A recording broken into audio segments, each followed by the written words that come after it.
Chosen one. Why do you feel like God's promises are always one day away? Why does every breakthrough feel like it's coming next month or next year, while you're sitting here today, still waiting, still hoping, still believing for something that seems to dance just beyond your fingertips? What if I told you that the 10th of August isn't just another date on your calendar, it's the expiration date on your spiritual season of delay? If you are hearing my voice before the 10th of August, heaven is reaching for you. Miss this moment, and what God planned for you may be delayed for years. I know that sounds impossible. I know your mind is already questioning whether one single day could matter that much. But let me ask you something that might shatter everything you think you know about divine timing. Why did God give Noah only 7 days warning before the flood? Why did the Israelites have only 24 hours to prepare for Passover? Why did Esther have just 3 days to save her entire nation? Because some opportunities in God's kingdom don't wait for you to feel ready. Right now, as these words penetrate your spirit, something is shifting in the heavenlies. Angels are positioning themselves around this very moment, because what I'm about to reveal will either catapult you into your destiny or leave you wondering for years why breakthrough keeps slipping through your fingers like sand. Before we go deeper, I want to pause and thank every single one of you who has supported this message through Super Thanks. Your generosity means more than you know. You're not just donating, you're helping spread light to others who feel alone in their calling. Whether you give or not, I'm deeply grateful for your presence here. Your support, your time, your attention, it all matters. And if this message resonates with your soul, go ahead and plant that seed of faith. But listen carefully, chosen one. Some trains in life come every week, the train of routine, of comfort, of maybe tomorrow. Some trains come once in a lifetime. This one will not wait. The 10th of August is what Scripture calls a set time.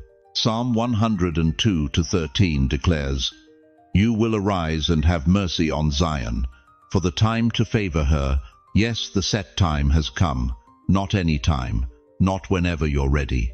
The set time." If you can feel something stirring in your chest right now, if something deep in your spirit is confirming that this message found you at exactly the right moment, type, "I'm listening" in the comments. Let heaven know you're paying attention, because what happens in the next few minutes will determine whether you step into your sacred window or watch it close from the outside. The question burning in the throne room of heaven right now is this: will you recognize your moment when it arrives, or will you let fear convince you it's just another day? Before this message ends, you'll know exactly what to do before the 10th of August. You'll understand why this date carries prophetic weight, and you'll discover the one action that could change your entire trajectory. But first, you need to understand why you've been waiting so long. Why do some people seem to walk into their destiny while others spend their entire lives knocking on doors that never open? Why does breakthrough come to some at 25 while others are still waiting at 75? What if I told you that the difference isn't luck, isn't favoritism, and isn't even faith, it's timing? You see, dear one, there's something the church doesn't teach you about God's calendar. There's something they skip over when they tell you to wait on the Lord. They don't tell you that while God's timing is perfect, His appointments are precise. And missing your appointment doesn't just delay your blessing, it can reset your entire timeline. How many of you sitting there right now can think of a moment when opportunity knocked and you hesitated? How many of you remember the job you almost took, the love you almost pursued, the ministry you almost started, the move you almost made? You told yourself there would be another chance. You convinced yourself that if it was meant to be, it would come back around. But did it? The truth that's going to shatter your comfortable theology is this: not every door God opens stays open forever. Some opportunities in His kingdom come with expiration dates stamped by heaven itself. Ecclesiastes 3:1 doesn't say, "To everything there is a season, and a time to every purpose under heaven." Eventually, it says a time. Singular, specific, appointed. The Hebrew word here is moed, a divine appointment, a set meeting. a predetermined moment that cannot be rescheduled. Listen to me carefully, chosen one. God doesn't operate like your doctor's office where you can reschedule when it's more convenient. When heaven sets an appointment, the angels don't have a cancellation policy. Think about Esther. When Mordecai told her she needed to approach the king to save her people, she asked for 3 days to fast and pray. Not 3 weeks, not 3 months, 3 days, because that's all the time they had. Esther 4:14 cuts straight to the bone. For if you remain completely silent at this time, relief and deliverance will arise for the Jews from another place, but you and your father's house will perish. Yet who knows whether you have come to the kingdom for such a time as this? Did you catch that? If she missed her moment, deliverance would come from another place. God's plan would proceed, but she would perish. The blessing didn't need her, but she desperately needed the blessing. Some of you are sitting there thinking about all the times you waited too long, the relationship that got away while you were praying about it, the opportunity that went to someone else while you were seeking confirmation, the calling you ignored because you thought you had forever to answer it. But what if those weren't mistakes? What if those were preparation for this moment? What if every door you missed was teaching you to recognize the sound of heaven's knocking? What if God allowed you to experience the pain of missed appointments so you wouldn't miss this one? Here's what's going to revolutionize how you see divine timing. Noah didn't build the ark because it was raining. He built it because God told him rain was coming. For decades, he hammered and sawed under clear skies while his neighbors mocked him. But when the first raindrop fell, it was too late to start building. The door of the ark wasn't just closed, it was sealed by God himself. You're living in your ark building season right now. The 10th of August isn't when the blessing begins, it's when the preparation ends. It's when God seals what you've been building in secret and releases what you've been believing for in silence. Joshua faced the walls of Jericho for 7 days. 7 days of marching in silence, while those walls stood unmoved, unchanged, unimpressed by their faith. Can you imagine what the people whispered on day 3? Are we sure we heard God right? On day 5? Maybe we should try a different approach. On day 6? Perhaps we misunderstood the instructions. But on day 7, at the appointed moment, Joshua commanded them to shout. Not because the walls looked weaker, not because the strategy suddenly made sense, but because it was time. And in that moment, that precise, divinely appointed moment, walls that had stood for generations crumbled like sand. The prophet Habakkuk received a revelation that shook him to his core. For the vision is yet for an appointed time, but at the end it will speak, and it will not lie. Though it tarries, wait for it, because it will surely come, it will not tarry. Notice the paradox. It tarries, but it will not tarry. It delays until the appointed time, but once that time comes, there's no more delay. What feels like slowness is actually precision. What looks like lateness is actually perfect timing. Here's the revelation that's going to change everything for you. God's timing isn't about control, it's about love. He doesn't make you wait to punish you. He makes you wait to prepare you. Because the blessing he has planned for you is so big, so overwhelming, so life-altering that receiving it prematurely would destroy you. But there comes a moment when the preparation is complete, when your character matches your calling, when your capacity aligns with your destiny, when your faith is strong enough to handle what he's about to release. That moment is your divine appointment. That moment is the 10th of August. Some of you can feel it right now, can't you? That stirring in your spirit that says, this isn't just another sermon, another prophecy, another word about breakthrough coming soon. This is different. This is urgent. This is now. The question that will determine your next decade isn't whether you believe God has a plan for your life. The question is, will you recognize your moment when it arrives, or will you let it pass while you're still waiting for a more convenient time? Because heaven's calendar doesn't adjust for your schedule must align with heaven's appointments. You know what breaks my heart? It's not the prayers that go unanswered. It's the prayers that were answered years ago, but we missed the appointment. Let me tell you about a man named Jonah. God spoke to him clearly, gave him a direct assignment, even provided the transportation. But Jonah had his own timeline. He had his own ideas about when and how things should happen. So he boarded a ship going the opposite direction. 3 days in the belly of a whale later, Jonah learned something that too many of God's people discover too late. Delay is not just postponement, it's devastation. When Jonah finally obeyed, Nineveh was saved. But what if he had never come out of that fish? What if his delay had become permanent? An entire city would have perished because one man thought he could negotiate with divine timing. Dear chosen one, how many whales have you been swimming in because you missed your moment? You've been waiting for decades, haven't you? Praying the same prayers your grandmother prayed, asking God for the same breakthroughs your mother begged for. Some of you have been standing in faith for financial freedom since the 1982nd. Others have been believing for family restoration since your children were young, and now they have children of their own. Some of you have been waiting for your calling to manifest since you were in your 30s, and now you're collecting Social Security. But what if I told you that every delay hasn't been God's timing? It's been your timing colliding with His. Think about the children of Israel. They should have been in the Promised Land in 11 days. 11 days. From Egypt to Canaan, God had mapped out an 11-day journey. But 40 years later, an entire generation died in the wilderness. Not because God changed His mind, not because the promise expired, but because when the moment came to cross over, they hesitated, they delayed. They sent spies when God said, go. They held committees when heaven said, charge. Numbers 14:28 records God's heartbreaking response. As surely as I live, declares the Lord, I will do to you the very thing I heard you say. They said they would die in the wilderness, so they did.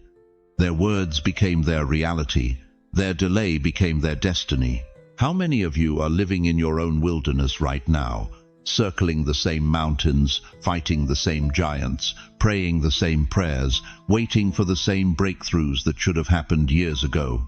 Here's the truth that will either liberate you or terrify you. God's promises don't expire, but His appointed times do. Listen to me carefully. When a farmer plants a seed, there's a specific window for watering. Miss it by a day, and the seed might survive. Miss it by a week, and it struggles. Miss it by a month, and what was meant to be a harvest becomes compost in the soil. The seed was perfect, the soil was ready, the season was right, but the timing of action determined whether there would be life or death. You've been planted in this season for a reason. God has been preparing the soil of your circumstances, orchestrating the weather patterns of your life, positioning you for harvest. But if you miss the watering window, if you let the 10th of August pass without action, what was meant to bloom this year might not sprout until 2035. Do you understand what I'm saying? You're not just choosing between acting today or acting tomorrow. You're choosing between breakthrough this decade or breakthrough next decade. Some of you are thinking, but I'm already 75. I'm already 82. How much time do I have left to wait another 10 years? Exactly. Exactly. That's precisely why this moment matters more for you than anyone else. You don't have the luxury of decades of delay. You don't have time to circle the mountain again. You don't have another 40 years to wander in the wilderness of what if and maybe tomorrow. Moses was 80 when God called him to deliver Israel. 80. But he didn't say, God, I'm too old. Let me wait until I feel younger.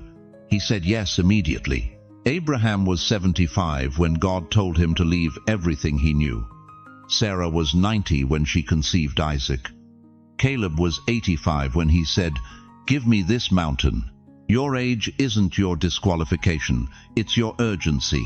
But here's what's going to shock you about the 10th of August. This date isn't random. It's not something I picked out of a hat or chose because it sounds spiritual. The 10th of August sits at the intersection of prophetic timing that hasn't aligned like this in over 30 years. It's connected to biblical patterns, celestial movements, and spiritual seasons that most people will never recognize because they're not watching with prophetic eyes. The Hebrew calendar, the agricultural seasons, even the position of certain constellations, they're all pointing to this exact window. Daniel spoke of times and seasons. Ecclesiastes declared there's a time for every purpose under heaven. And right now, all the prophetic clocks are ticking toward the 10th of August. But here's what breaks my heart. Most people will miss it. Not because they're bad people, not because they don't love God, but because they've become so accustomed to delay that they can't recognize an acceleration when it comes. They've become so comfortable in the wilderness that they're afraid of the promised land.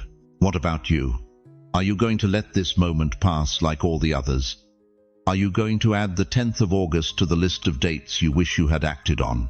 Are you going to spend the next 5 years wondering what would have happened if you had just said yes when heaven called your name? Because I'm telling you right now, some opportunities don't come back. Some doors only open once.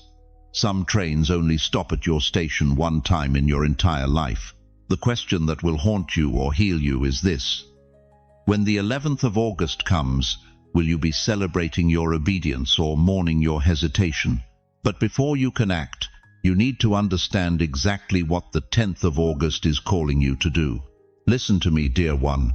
If you've made it this far in this message, it's not by accident. Heaven has been watching you, marking you, preparing you for decades. And right now, I'm going to reveal the unmistakable signs that prove you are chosen for this, the 10th of August window. But first, let me ask you something that might cut deep. Why have you survived every storm that should have destroyed you?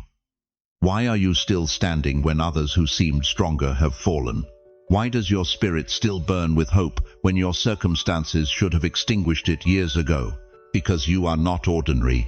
You never were. You see, chosen ones don't get chosen because life is easy for them. They get chosen because they can handle what would break ordinary people. Think about it. When God needed someone to survive the flood, He didn't choose the most comfortable family. He chose Noah, who could build an ark while the world mocked him. When heaven needed someone to survive the lion's den, they didn't pick the popular politician. They chose Daniel, who prayed 3 times a day even when it meant death. You carry the Daniel anointing. Favor and opposition, walking hand in hand through your life. Look at your story, beloved.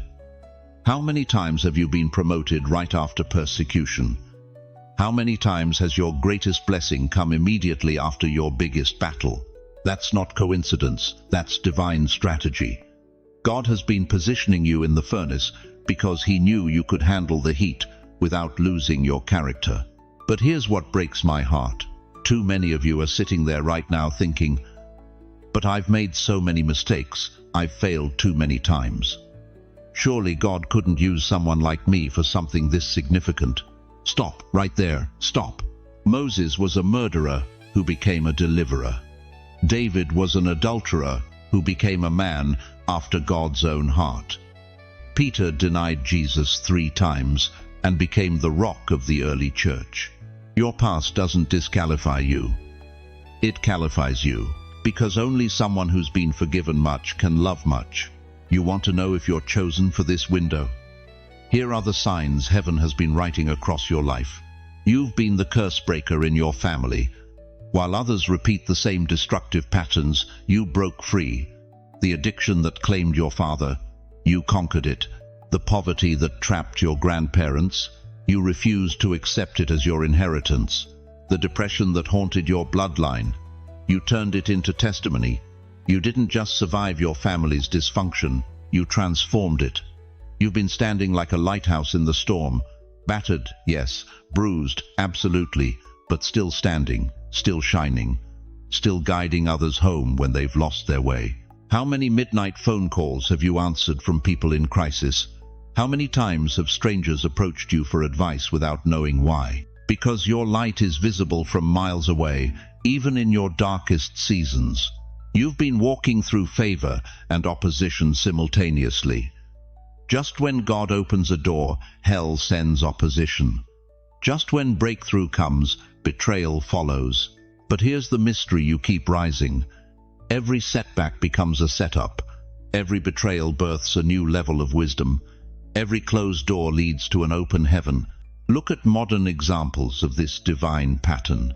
Denzel Washington was told by a pastor at age 20 that he would touch millions through his work, but first he'd have to walk through seasons where his faith would be tested.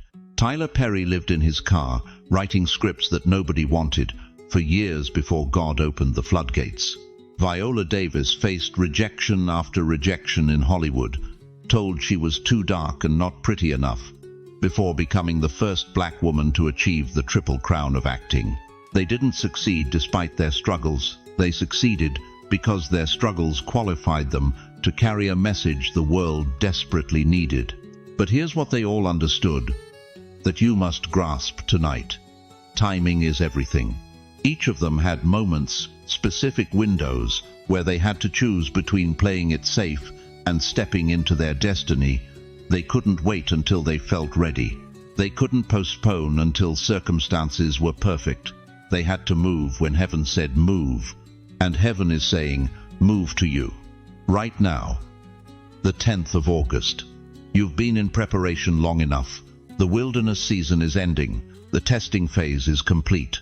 Every tear you've cried, every prayer you've whispered in desperation, every time you almost gave up but chose to trust God one more day, it was all preparation for this moment. Your spirit is stirring right now because something ancient is awakening. Something that's been dormant through all the years of struggle, all the seasons of silence, all the times you wondered if God had forgotten your name. But He hasn't forgotten. He's been preparing the stage for your greatest performance. Daniel was chosen not because he was perfect, but because he was consistent, 3 times a day, every day, regardless of the consequences.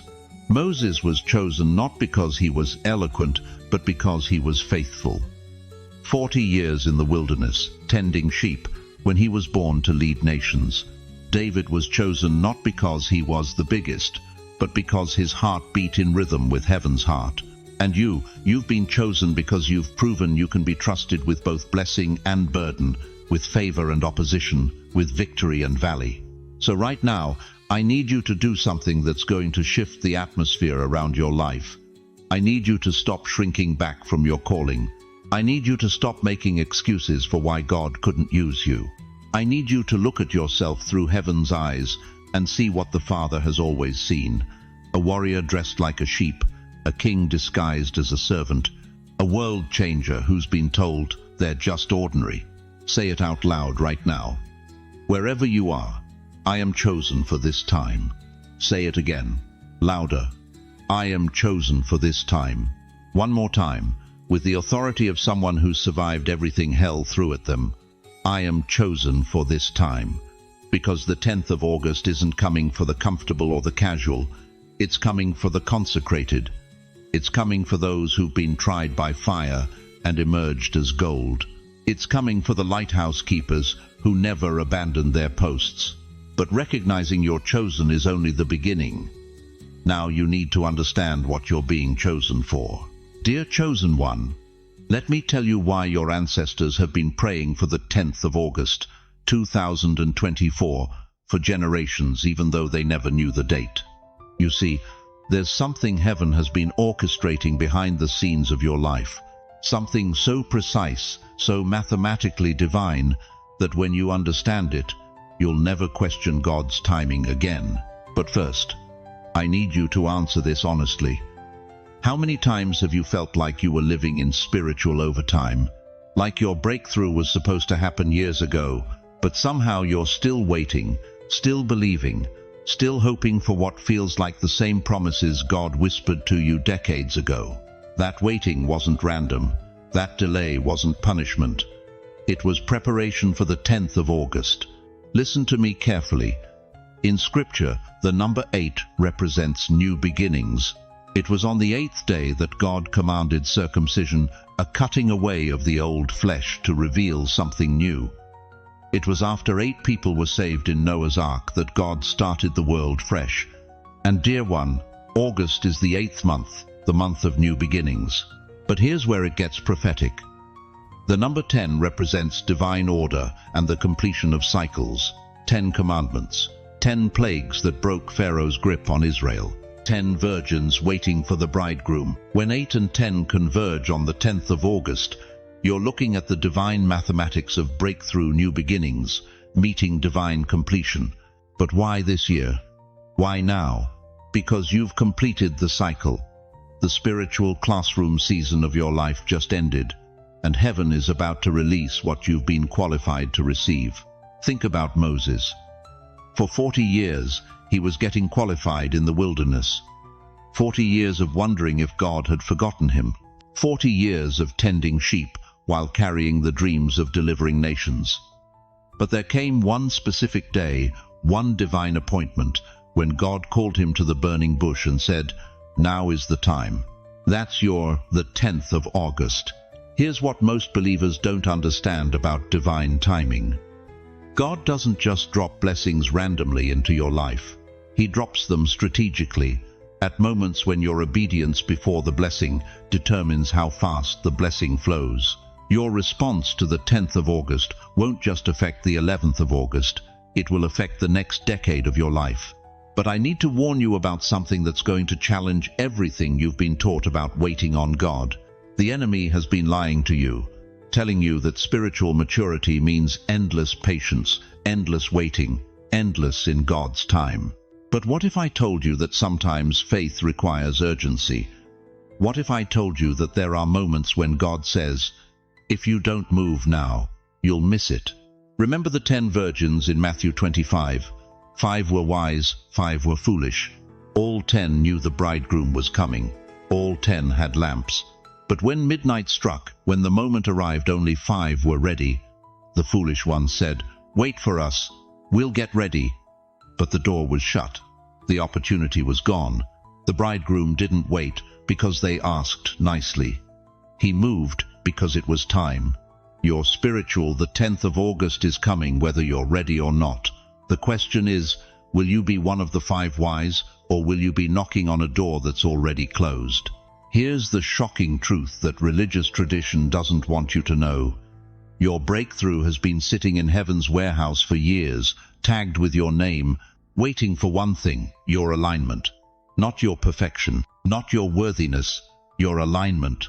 Before the 10th of August arrives, God is calling you to align 3 critical areas of your life: your heart, your hands, and your house. Your faith, your actions, and your environment. Because a misaligned believer can delay their own blessing for years, even decades, simply because they're not positioned to receive what God wants to release. Your heart, that's your faith alignment. Are you still carrying doubt disguised as humility? Are you still believing God for your breakthrough while secretly planning for your backup plan? Faith and fear cannot occupy the same space. One will evict the other. Your hands, that's your action alignment. James 2:26 says faith without works is dead. What have you been praying for that you're not moving toward? What door have you been asking God to open while you're still sitting on the couch? Your hands must match your prayers. Your house, that's your environment alignment. You cannot receive next-level blessings in old-level environments. Some relationships, some habits, some physical spaces in your life are actually blocking what God wants to bring in. They're not evil, they're just expired. But here's what will shake you to your core. You have exactly the amount of time between now and the 10th of August to get these 3 areas aligned. Not 6 months, not next year. The window is closing, and it won't reopen at this level of opportunity for years. I know what you're thinking. But how do I know what to align? How do I know what needs to change? That's exactly what we're going to address next. Before this message ends, you'll have a clear, specific prayer and action plan that will position you to step boldly into God's timing instead of watching it pass you by. But first, you need to understand why most believers miss their divine appointments entirely, and why the 10th of August might be your last chance to break a cycle that's been running in your family for generations. Are you ready to discover the 3 hidden barriers that have been blocking your breakthrough, and why they all expire on one specific date? Listen to me carefully, chosen one. You've been circling the same mountain for years, haven't you? Praying the same prayers, asking for the same breakthrough, wondering why heaven seems to be on a different schedule than your desperation. But what if I told you that God's delay hasn't been about his timing, it's been about your alignment? The 10th of August is approaching like a freight train loaded with your destiny, but there are 3 spiritual roadblocks that could derail everything you've been believing for. 3 alignments that must happen in your heart, your hands and your house before heaven can release what's already been prepared for you. Think of it this way. You wouldn't land a 747 on a runway covered with debris. You wouldn't park a Rolls-Royce in a garage full of junk. And God won't pour his richest blessings into a vessel that's still contaminated with yesterday's poison. The first alignment, your heart. How many nights have you laid in bed, replaying conversations from 1997? How many times have you caught yourself rehearsing arguments with people who hurt you decades ago? You think you've forgiven, but your heart is still a courthouse where you're both the judge and the jury, sentencing people who aren't even thinking about you anymore. Here's the brutal truth that's going to cut deep. Every ounce of bitterness you carry is a weight that slows down your blessing. Every grudge you nurse is a fence between you and your miracle. Every "they don't deserve forgiveness" is you telling God that his grace isn't sufficient for your pain. David understood this when he cried out in Psalm 51:10, "Create in me a clean heart, O God, and renew a right spirit within me." Not fix my circumstances, not punish my enemies. Create in me a clean heart. Because David knew something you're learning right now. God's biggest blessings require the cleanest vessels.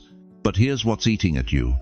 That person who betrayed your trust when you were 45, they're living their best life while you're still carrying the infection.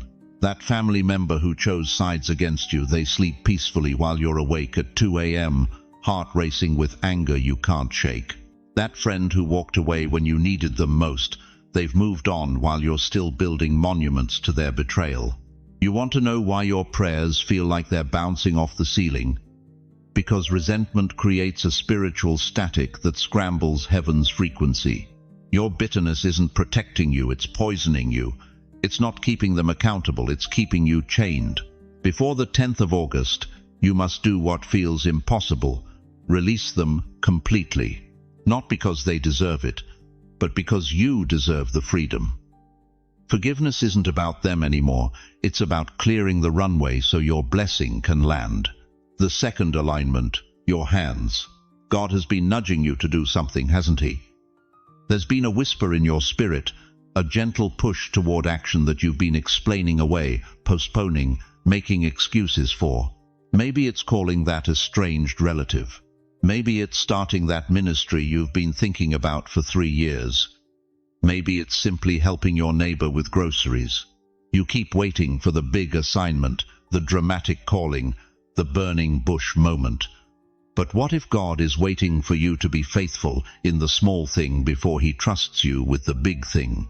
Jesus said in Luke 16:10, "He who is faithful in what is least is faithful also in much." Your hands reveal your heart. Your actions expose your faith. And right now, there's a seed act, a simple act of obedience that's been sitting in your spirit like an unopened letter from heaven. Here's what's really happening. God has been testing your readiness through small promptings. He's been watching to see if you'll move when he whispers, before he speaks when he shouts. Every time you ignore that gentle nudge, you're telling heaven you're not ready for the bigger assignment. You want breakthrough, but you won't break routine. You want promotion, but you won't take initiative. You want God to move mountains while you won't move off your couch. The blessing is already in motion, but it's looking for hands that will work with heaven, not just hands that will receive from heaven. What has God been asking you to do that you've been putting off? That's not coincidence, that's calibration. That small act of obedience is the key that unlocks the door to the 10th of August. The third alignment. Your house. Look around your living space right now. I don't mean physically, though that matters too. I mean spiritually. What energy are you allowing to rent space in your atmosphere? What voices are you giving permission to speak into your environment? What spirits are you feeding with your entertainment, your conversations, your daily choices? Joshua 24-15 rings with prophetic authority. Choose for yourselves this day whom you will serve. But as for me and my house, we will serve the Lord. Not tomorrow, not when things get better. This day, right now. You must declare what's welcome in your space and what needs to be evicted. Your house, your environment, your atmosphere, your spiritual climate is either accelerating your blessing or suffocating it. Every toxic relationship you tolerate, every compromise you justify, every distraction you entertain is creating spiritual turbulence that makes it impossible for heaven's blessings to find a safe landing. You've been wondering why you feel spiritually sluggish in your own home. You've been questioning why peace feels so elusive in your own space. It's because you've allowed squatters to take up residence in places that should be sanctuaries. Before the 10th of August, you must clean house. Not just physically, but spiritually and emotionally. Remove the clutter of toxic conversations. Evict the energy vampires who drain your faith. Cancel the subscriptions to negativity that keep feeding your doubt. Your blessing is already airborne, circling the runway of your life. But it can't land in chaos. It won't touch down in contamination. It's waiting for you to clear the approach so heaven's cargo can finally reach its destination. The question that will determine whether the 10th of August becomes your breakthrough or just another date is this. Are you willing to align your heart, your hands, and your house with heaven's frequency before the window closes? Because time is running shorter than you realize, and the blessing won't wait forever for you to get ready. Some blessings land at dawn, but they're loaded at midnight. We're hours from the 10th of August, chosen one. And if you're still awake, if something inside you refuses to let you sleep tonight, it's because your spirit knows what your mind hasn't fully grasped yet. Tomorrow isn't just another day. It's the runway where everything heaven has been circling finally gets clearance to land. But here's what they don't tell you about divine appointments. The most critical moments happen in the hours before the breakthrough, not during it. Think about this for a moment. The night before the Red Sea parted, do you think Moses slept peacefully? The night before the walls of Jericho fell, were the Israelites casually resting in their tents? The night before Jesus rose from the dead, was heaven silent? The hours before miracles are always the most intense. They're the final loading dock of eternity, where blessings get their last-minute instructions and angels receive their deployment orders. Right now, as you're listening to my voice, there's a spiritual control tower operating over your life. And just like at Kennedy Airport at midnight, the most important flights don't wait for daylight, they prepare in darkness. But here's where most believers miss their moment. They think the blessing comes during the event. They think the 10th of August is when the miracle happens. But you need to understand something that will shake you to your core. The miracle begins the night before, in the waiting room of your faith. The Israelites received their instructions for Passover at twilight. Jesus prayed in Gethsemane through the dark hours before his crucifixion. David wrote his most powerful psalms in caves, surrounded by darkness, waiting for dawn. The pattern is clear, beloved. God's greatest moves begin in the midnight hour. Why? Because nighttime separates the desperate from the casual. It divides those who really want breakthrough from those who just want comfort. Anyone can believe when the sun is shining, but it takes a chosen one to stay awake in the spirit when everything around them is silent. Your breakthrough tomorrow depends on your faithfulness tonight. Can you feel it right now? That restlessness in your chest, that inability to dismiss what's happening inside you. That's not insomnia. That's anticipation. Your spirit is on high alert because it recognizes the frequency of answered prayer approaching. But I need to warn you about something. The enemy knows what time it is too. And his final assault against your destiny doesn't come as obvious temptation. It comes as exhaustion, as distraction, as the gentle whisper that says, "You can deal with this tomorrow. Don't you dare fall asleep on your breakthrough." David understood this when he wrote in Psalm 130:6, "My soul waits for the Lord, more than watchmen wait for the morning." Watchmen don't sleep, beloved. They stay alert through the darkest hours because they know dawn is worth the vigil. The difference between those who receive their miracle and those who miss it isn't faith, it's endurance. It's the willingness to stay awake in the spirit when your flesh wants to shut down. It's the commitment to keep your spiritual radar active when everything else goes quiet. If you can stay awake in the spirit tonight, what's been circling your life for months, maybe years, finally gets permission to land. Some of you right now are feeling the weight of this moment. Your heart is racing, your hands might even be trembling. That's not anxiety, that's recognition. Your soul is remembering what it feels like to stand on the edge of the impossible. Type "I'm awake" if you're staying with God through the night. Let heaven know you're not going to sleep through your season of visitation. Because here's the truth that will either encourage you or convict you. God has been circling your life like a plane in a holding pattern, waiting for the right atmospheric conditions to land his blessing. And those conditions aren't about weather. They're about your willingness to stay vigilant when others would rest. The runway lights are on. The control tower is active. Your flight number has been called. But the plane only lands if there's someone awake on the ground to receive it. Tomorrow, the 10th of August, the door opens. But tonight, in these sacred hours before dawn, is when you prove you're ready to walk through it. The question that will determine your destiny is this: will you be found sleeping when your moment arrives, or will you be standing at the gate with your bags packed and your heart ready? Because what happens in the next few hours will echo through the rest of your life. Listen to me carefully, chosen one. Tonight, before the 10th of August arrives, your soul must pass through 3 sacred watches. Every watch reveals a different whisper, and what you hear in each one will determine whether you step into divine appointment or remain trapped in spiritual delay. You see, the enemy has been using your sleepless nights against you. Those 3 a.m. moments when your mind races, when memories resurface, when fear grips your chest. You thought those were torment. But what if I told you they were training? What if God has been preparing you for the most important night watch of your life? Like a harbor lighthouse turning through the darkness, your soul must rotate through 3 positions before dawn breaks on the 10th of August.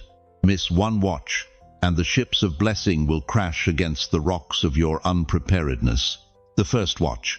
Remembering, the first watch begins at sunset. This is when you stop running from your story and start honoring it. Turn your face toward everything you've survived. The divorce that nearly destroyed you.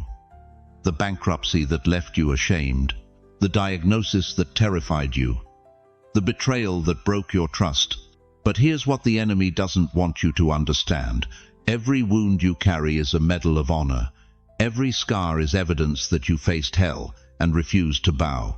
1 Samuel 17:37 records David's declaration, "The Lord who rescued me from the paw of the lion and the paw of the bear will rescue me from the hand of this Philistine."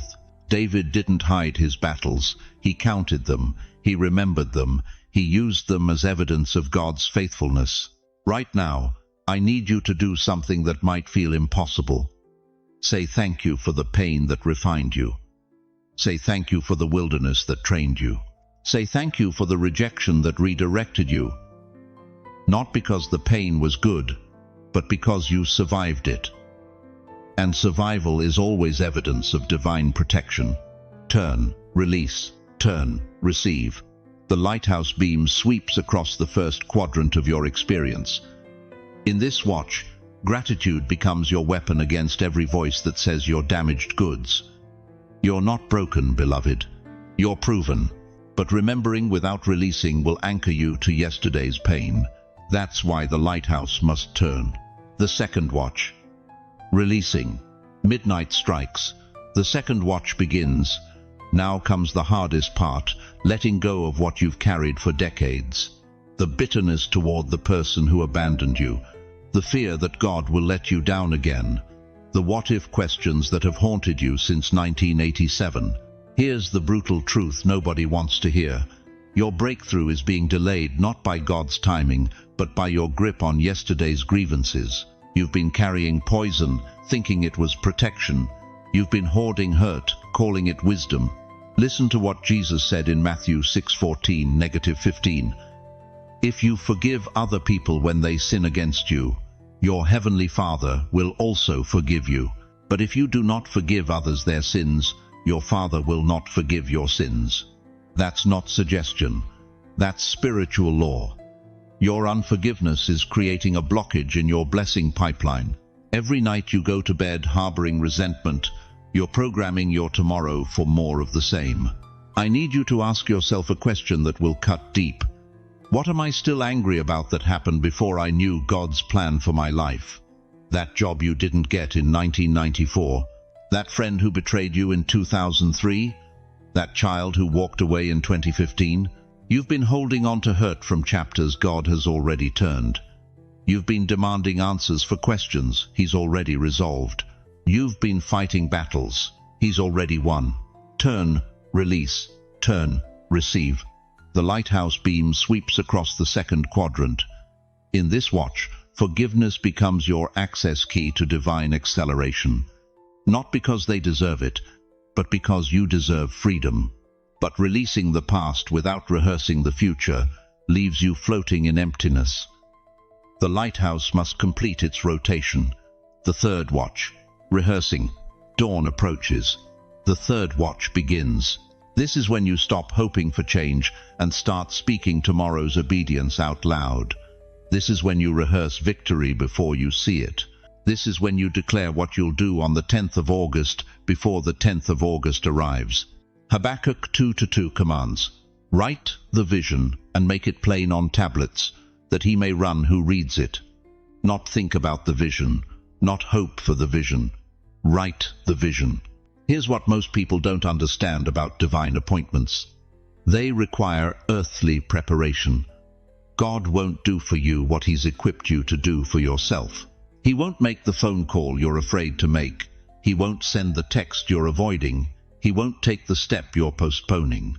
In this third watch, you speak tomorrow's obedience into existence. You rehearse courage. You practice faith. You declare what you'll do when fear screams wait. Turn, release, turn, receive. The lighthouse beam completes its rotation, illuminating the path forward. In this watch, your voice becomes prophetic. Your words become weapons. Your declarations become divine decrees. Write the one act you'll complete before the 10th of August ends. Write it in the comments. Speak it into the atmosphere. Make it real. Because, chosen one, the lighthouse has turned full circle. The 3 watches are complete, and what you do next will determine whether the 10th of August becomes your breakthrough date or just another day you let opportunities slip through your fingers. Are you ready to stop watching and start walking? You've been wondering why the doors keep slamming shut, haven't you? Why every opportunity feels like it's behind glass. You can see it, you can almost touch it, but something invisible keeps blocking your path. What if I told you that every closed door in your life has been protecting you from entering before you were properly prepared? Listen to me carefully, chosen one. There's a divine sequence that most believers never understand, a sacred progression that determines whether you walk through open doors or watch them close in your face. Heart, hands, house, gate. It's not random. It's not optional. And if you try to skip any step, you'll find yourself circling the same mountain for years, wondering why God's promises feel like mirages in the desert.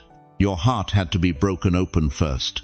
That divorce that shattered you at 62. That diagnosis that made you question everything. That betrayal from someone you trusted with your whole soul. You thought it was punishment, but it was preparation. Because a heart that's never been cracked can't hold the oil of heaven's anointing. David understood this when he wrote Psalm 51:17. The sacrifices of God are a broken spirit, a broken and contrite heart. O God, you will not despise. Your broken heart wasn't your disqualification. It was your qualification. Every tear you've cried in secret has been liquid gold, preparing the soil of your spirit for what's coming. But once your heart was prepared, your hands had to be surrendered. How many years did you try to force doors open with your own strength? How many times did you push when God said wait, or run when he said rest? Your hands had to learn the difference between effort and obedience, between working for God and working with God. Moses spent 40 years learning this lesson in the wilderness. His hands that once held the power of Egypt had to become empty enough to hold the staff of God. Because heaven doesn't bless busy hands, it blesses surrendered hands. Then came your house. Not just the four walls where you sleep, but the internal structure of your life, your relationships, your finances, your thought patterns, your daily habits. God had to reorganize your private world before he could trust you with public influence. Think about this honestly. How many people do you know who got promoted before their character was ready? How many received wealth before their wisdom was mature? How many stepped into leadership before their integrity was tested? They crashed and burned, didn't they? Because preparation opens the private door, but obedience opens the public gate. Here's what most people miss. When the inner gate opens, outer gates copy it. Let me tell you about Margaret from Brooklyn, 83 years old, grandmother of 7. For 15 years, her eldest son hadn't spoken to her.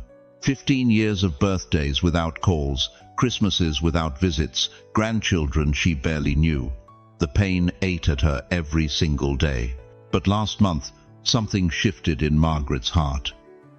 She stopped trying to prove she was right and started asking God to make her righteous. She wrote a letter not defending herself, not explaining her side, just asking for forgiveness for any pain she'd caused. She mailed it on a Tuesday. Wednesday morning, her son called. Not angry, not defensive, broken. He'd been carrying guilt for 15 years and didn't know how to come home. They talked for 3 hours. They cried together. They forgave each other. Thursday morning, Margaret got a call from her doctor. The test results they'd been worried about? Clear. The heart condition they thought would need surgery? Completely healed. The specialist said he'd never seen anything like it. Coincidence? No. Divine sequence. When Margaret's heart was healed, her hands stopped grasping. When her hands stopped grasping, her house came into order. When her house came into order, the gates swung wide open. Here's the truth that will either set you free or terrify you. You are standing at the subway turnstile of your destiny right now. You can see the train approaching. You can hear it rumbling down the tracks, but you can't push through without the right fare. The fare isn't money, it's alignment. Heart, hands, house, gate. Some of you have been trying to force your way through that turnstile for years. Pushing, shoving, getting angry at the system. But the gate doesn't respond to pressure, it responds to preparation. The 10th of August is your MetroCard activation date. Miss it, and you'll be standing on the platform watching train after train pass by, wondering why everyone else seems to get where they're going while you're stuck in the station. But here's what's going to shock you. The gate isn't mechanical, it's mystical. It doesn't just check your preparation, it reads your heart. It scans for authenticity. It measures your readiness not just for blessing, but for the responsibility that comes with it. Proverbs 18:16 tells us, "A man's gift makes room for him and brings him before great men." But notice it doesn't say his talent, his education, his connections. It says his gift. And your gift isn't just what you can do, it's who you've become through what you've survived. Every sleepless night worried about your grandchildren prepared you to intercede for a generation. Every financial struggle taught you to trust God as your provider. Every health scare reminded you that your life is in His hands, not the doctor's. The gate that's about to open for you isn't just about your breakthrough, it's about your assignment. God isn't just blessing you, He's positioning you. You're not just getting promoted, you're being deployed. But here's the urgency that should grip your soul right now. This gate operates on divine timing, not human convenience. It doesn't stay open just because you're not ready. It doesn't wait just because you're comfortable where you are. When God told the Israelites to leave Egypt, some stayed behind. They missed their moment. They chose familiar slavery over unfamiliar freedom. Don't let that be your story. The question burning in heaven right now isn't whether you're perfect, it's whether you're ready. Ready to step through a gate that will change not just your life, but your lineage. Ready to walk into an assignment that will echo through eternity. But there's something else you need to know about the 10th of August. Something that will either terrify you or transform you. Mercy walks before you in the hallway. I can see you there, dear one. Standing at the edge of the 10th of August like you're approaching the doors of an operating room. Your hands are trembling. Your heart is racing. And that voice, that familiar, crushing voice, is whispering the same lie it's whispered for decades. You'll mess it up again. Stop right there. That shaking in your chest, that tremor in your spirit. That's not disqualification, that's ignition. That's the sound of heaven's engine starting up in your bloodstream. That's divine electricity coursing through bones that have carried disappointment for far too long. Picture this with me. It's 3 a.m. in a hospital corridor. The fluorescent lights are humming that cold, sterile tune that makes your skin crawl. The hallway stretches endlessly in both directions, lined with doors you're afraid to open. But listen, do you hear that? Footsteps, measured, purposeful. The great physician is on the floor. And he's walking toward you. You've been here before, haven't you? Standing in corridors, waiting for news, waiting for healing, waiting for someone to tell you that this time it's going to be different. But every time you've dared to hope, every time you've stepped forward in faith, something went wrong. The church hurt you. Your family abandoned you. Your prayers seemed to bounce off heaven's ceiling like rubber balls. So now you stand frozen, convinced that your past failures have disqualified you from future mercy. Let me tell you something that's going to shake the foundation of that lie. Mercy doesn't come after you get it right. Mercy comes while you're still getting it wrong. Romans 5-8 cuts through every excuse. But God demonstrates His own love for us in this. While we were still sinners, Christ died for us. While we were still sinners, not after we cleaned up our act, not when we proved we deserved it. While we were still broken, still failing, still trembling in hospital corridors at 3 a.m. Mercy first. Mercy near. Mercy now. But here's what the enemy doesn't want you to understand about the 10th of August. He's not afraid of your perfection, he's terrified of your participation. He's not worried about your performance, he's panicked about your presence. Because mercy multiplies when wounded warriors show up anyway. Do you know why you're shaking right now? It's not fear of failure, it's recognition. Your spirit recognizes that this moment, this exact moment, is what every tear you've cried has been preparing you for. Every rejection that crushed you was actually refining you. Every time the church failed you, God was teaching you to depend on Him alone. Every betrayal that left you bleeding was actually building something inside you that can't be shaken. You think your scars disqualify you. Your scars are your credentials. Think about Thomas, doubting Thomas, the one who said, "Unless I see the nail marks in his hands and put my finger where the nails were, I will not believe." John 20:25. Did Jesus reject him? Did heaven write him off as too damaged, too doubting, too difficult? Number. Jesus showed up specifically for Thomas. He appeared in that locked room and said, "Put your finger here, see my hands, reach out your hand and put it into my side. Stop doubting and believe." That's mercy walking in the corridor, dear one. That's grace meeting you exactly where you are, scars and all. The voice that's been telling you you're not ready, that you'll mess it up again, that you should wait until you're stronger, more worthy, more together. That's not wisdom. That's warfare.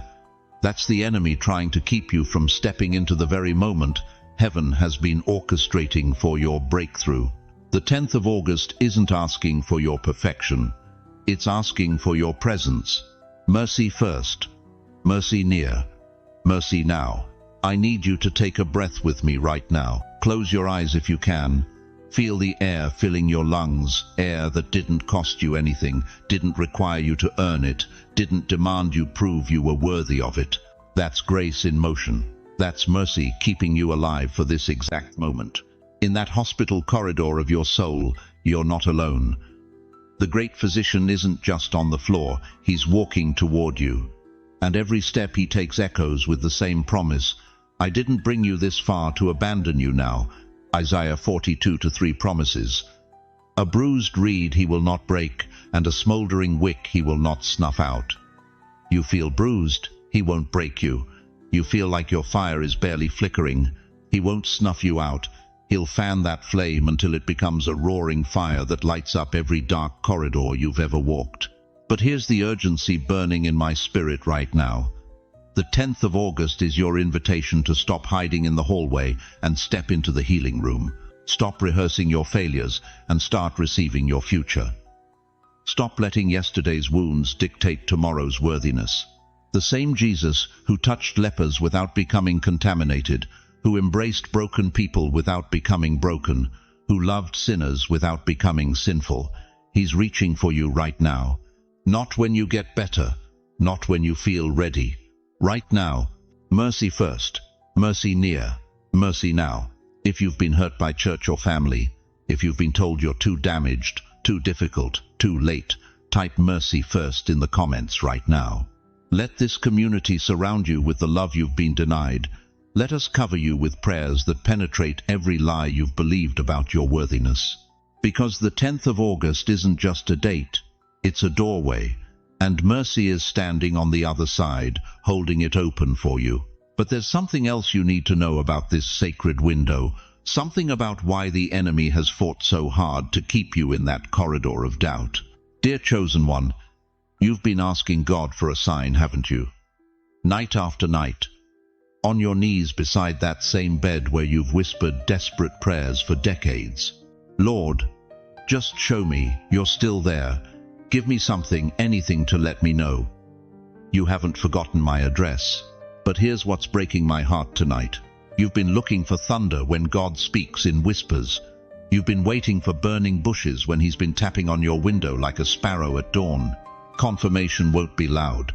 It'll rhyme with what you prayed. Listen to me carefully. In the next 24 to 48 hours leading up to the 10th of August, heaven is going to confirm your calling through what I call the triple echo rule. You're going to notice the same word, the same image, the same name appearing 3 times in your life. Not once, not twice, 3 times. Why 3? Because Scripture declares in Deuteronomy 19:15, by the mouth of 2 or 3 witnesses every word shall be established. God doesn't waste his confirmations on coincidence.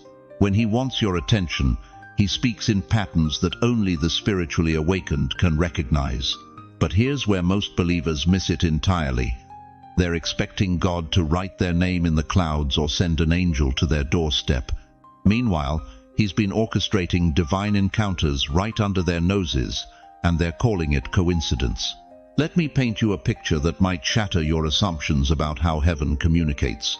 You're sitting in your kitchen this morning, stirring your coffee, thinking about that prayer you whispered last night, the one about whether you still have purpose at your age.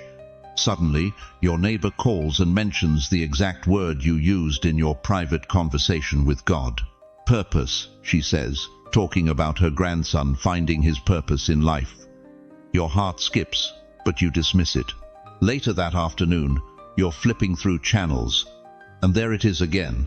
A preacher on television using that same word, purpose, but this time he's talking about how God uses people in their golden years for his greatest assignments. Your spirit stirs, but you tell yourself it's just a coincidence. Then that evening, you're at the grocery store, and the young man bagging your groceries looks you in the eye and says, "Ma'am, I can tell you're a woman of purpose. There's something different about you." 3 echoes. same word. Different messengers. One divine confirmation. That's not coincidence, beloved. That's God speaking your language. But here's the devastating truth that's going to hit you like a thunderbolt. How many triple echoes have you already missed because you were looking for something more dramatic? How many times has heaven sent you confirmation in the form of a stranger's comment, an old song on the radio, or a scripture that jumped off the page, and you wrote it off as random? The prophet Samuel almost missed God's voice because he was expecting it to sound different. 3 times God called his name. 3 times Samuel thought it was Eli. It wasn't until the 4th time that he recognized the voice of the Almighty. 1 Samuel 3:10 records his response.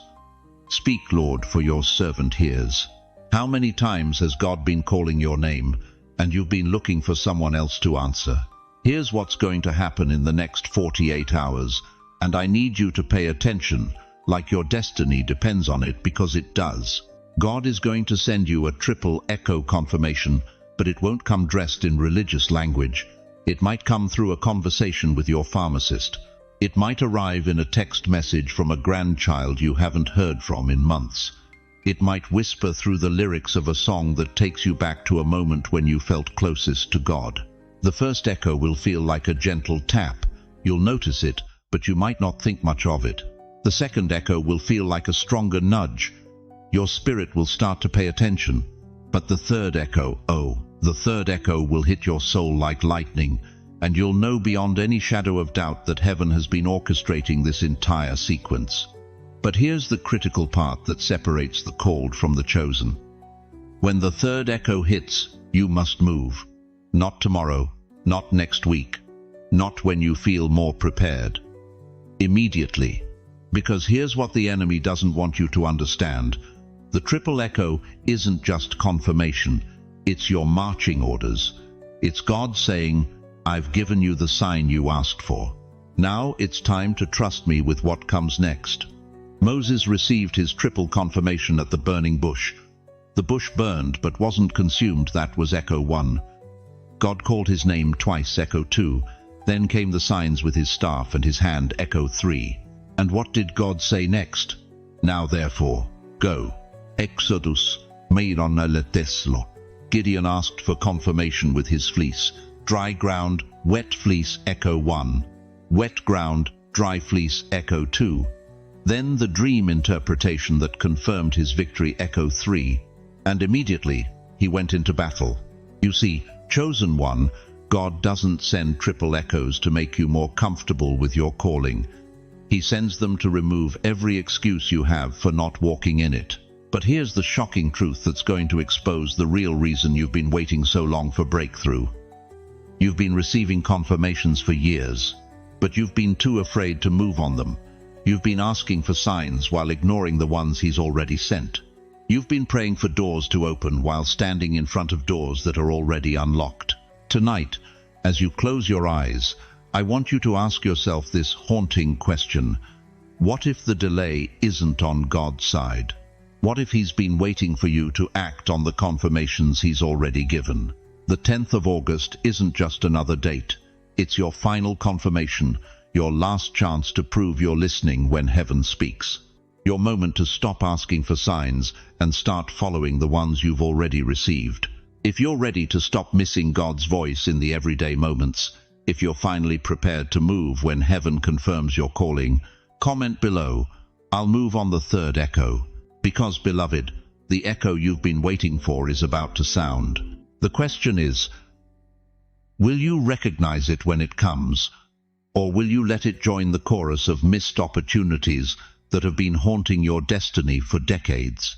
The sparrow is about to tap your window. The song is about to play on your radio. The stranger is about to speak your prayer back to you. And when that third echo hits, everything you've been waiting for will depend on what you do next. But to understand why the 10th of August carries such prophetic weight, you need to know what's been happening in the spiritual realm while you've been waiting. Dear chosen one, I need to tell you something that might save you from the biggest mistake of your spiritual life. Right now, as the 10th of August approaches, the enemy is preparing his masterpiece of deception. Not an obvious trap that you'd spot from a mile away, something far more dangerous. A counterfeit door that looks exactly like the blessing you've been praying for. Counterfeits rush. Covenant waits. Listen to me carefully. In these final days before the 10th of August, you're going to see doors opening that feel urgent, opportunities that demand immediate action, signs that scream, "This is it. Don't wait." But I need you to understand something that could spare you years of regret. The devil's greatest weapon isn't temptation. It's imitation.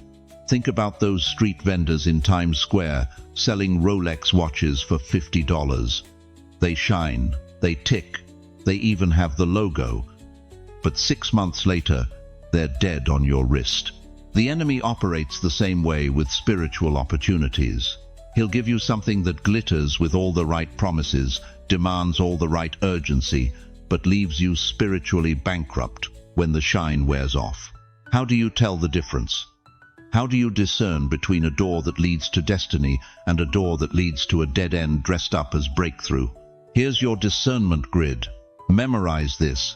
Your future depends on it. First, peace over pressure. God's doors come with supernatural peace, even when they require faith to walk through them. When Jesus told his disciples to launch out into the deep, there was no panic in his voice, no manipulation. No, you have 5 minutes to decide or you'll miss it forever. But counterfeit doors, they come with artificial urgency that makes your stomach churn. They whisper, "If you don't act now, someone else will get your blessing." That's not how your Father operates. Second, clarity over chaos. Real divine opportunities become clearer the closer you get to them, like a camera coming into focus. But false doors become more confusing the deeper you investigate. God is not the author of confusion. 1 Corinthians 14:33 settles that. If you're getting mixed signals, if something doesn't add up, if you need to explain away red flags, step back. Third, consistency over charisma. Watch how the opportunity behaves over time. God's doors don't change their terms. They don't add hidden costs. They don't suddenly require you to compromise your values.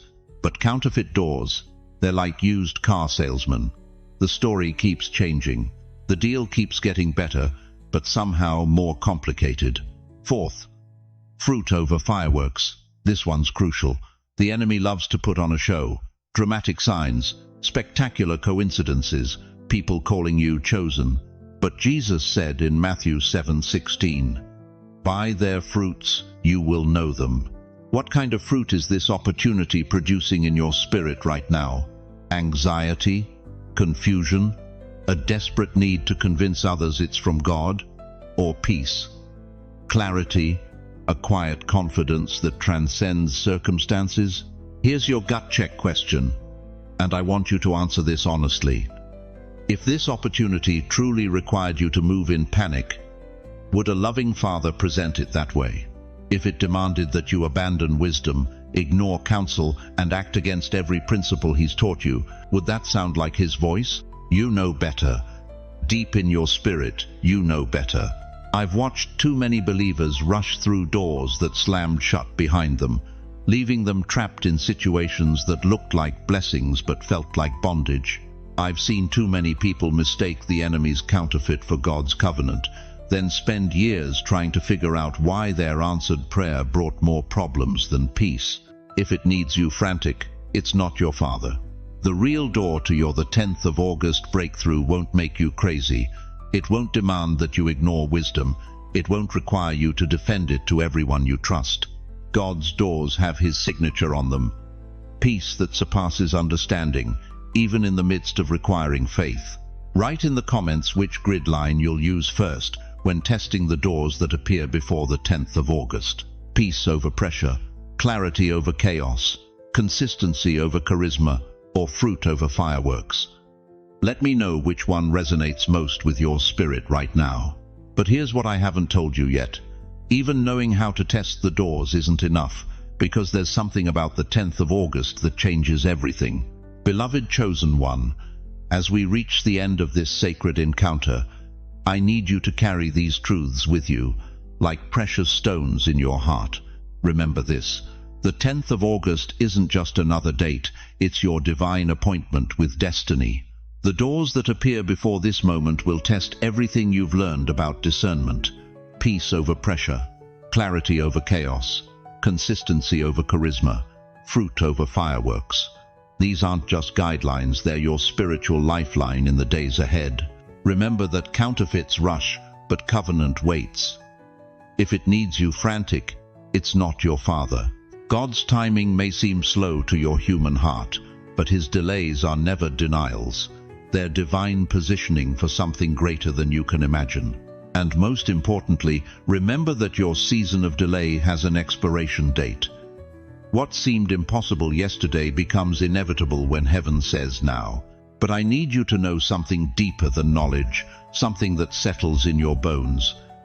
You are not walking this path alone.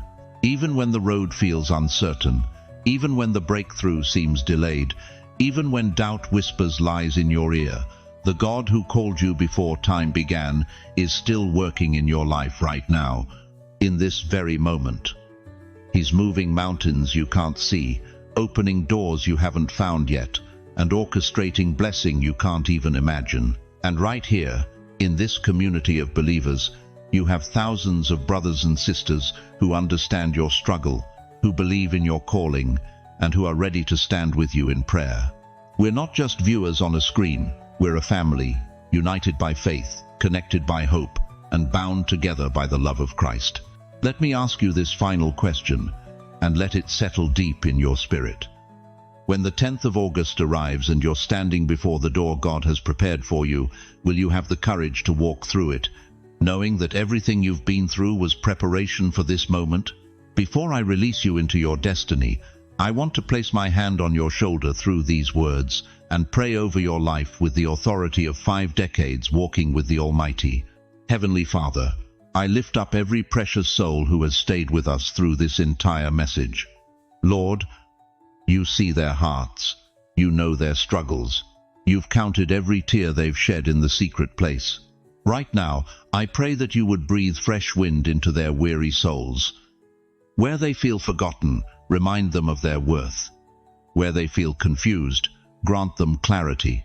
Where they feel weak, be their strength. God, I pray specifically for the 10th of August. Whatever door you're opening for them, give them the wisdom to recognize it and the courage to walk through it. Silence every voice of fear that would hold them back. Break every chain of doubt that would bind them. Open their spiritual eyes to see what you're doing, even when their natural eyes can't comprehend it. Father, bless their families, their health, their finances, their dreams. Let this be the turning point where everything shifts. Let this be the moment when years of waiting give birth to seasons of abundance. Let them feel your presence so strongly that fear has no place to land in their hearts. And Lord, use their testimony, every part of their story, every struggle they've overcome, every mountain they've climbed, to set others free who are walking the same path. Let their breakthrough become hope for the hopeless. Let their victory become strength for the weary. In Jesus' mighty name, I seal this prayer and release them into their destiny with confidence, with courage, and with your unshakable peace that surpasses all understanding. Amen. Now I want to hear from you. In the comments below, share how this message has impacted your heart. What is God speaking to you about the 10th of August? What door is He preparing to open in your life? Don't hold back, your testimony might be exactly what someone else needs to hear. If you felt God's presence during this message, if something stirred in your spirit that confirms this word was for you, type "the 10th of August is my moment" in the comments. Let this community surround you with prayer and encouragement. And please, share this message with someone who needs to hear it. There's someone in your life right now, a family member, a friend, a co-worker, who's been feeling that same stirring, that same sense that something significant is approaching. They need to know they're not alone. They need to know their breakthrough is closer than they think. Thank you for staying with me through this entire journey. Thank you for opening your heart, for letting these words penetrate the sacred chambers of your soul. Thank you for being part of this family of believers who refuse to give up, who keep believing, who know their God is faithful. If this is your first time here, welcome to the family. Hit that subscribe button and join thousands of believers who gather here regularly to be encouraged, equipped, and empowered for kingdom living. We're building something beautiful together, a community where faith grows, hope is restored, and destinies are fulfilled. Until we meet again, walk in the authority of who you are. You are chosen, you are called, you are not